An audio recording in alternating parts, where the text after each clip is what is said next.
நம்ம நாராயணியம் கற்றுன்னு வரோம். அதில் 2வது தசகத்தில் இன்னைக்கு 6வது ஸ்லோகம் கற்றுக்க போகிறோம். ஏவம் பூத மனோஜ்ஞ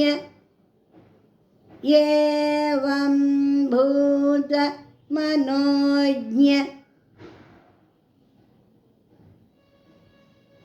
தானவசுதா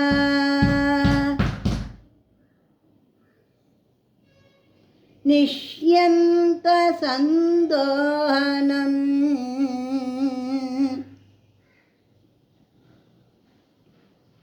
நிஷ்யந்த சந்தோஹனம் த்வத்ரூபம் த்வத்ரூபம் பரசித்ரசாயனமயம் பரசித்ரசாயனமயம் சேதோஹரம் சேதோஹரம் ஷுண்வதாம் ஷுண்வதாம்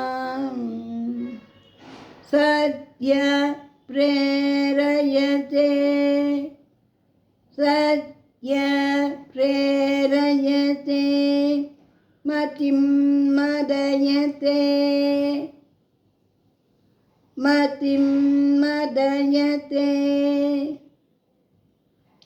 ரோமாஞ்சயத்யங்ககம் ரோமாஞ்சயத்யங்ககம்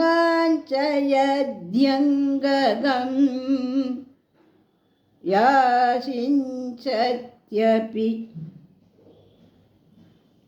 யாசிஞ்சத்யபி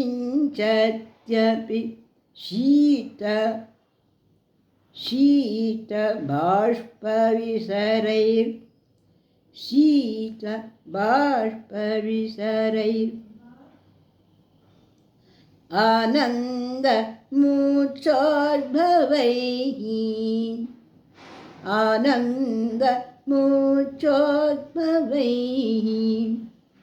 இப்படி காணும் தோறும் புதிது புதிதான அழகுடன் கூடி அமுதத்தை பொழியும் பரசித்ரூபமாக விளங்கும் உம்முடைய மனதிற்கு இனிய ரூபம் அதை பற்றி கேட்பவர்களுக்கும் மறுபடி மறுபடி கேட்க வேண்டும் என்று தோன்றிக்கொண்டே இருக்கிறது.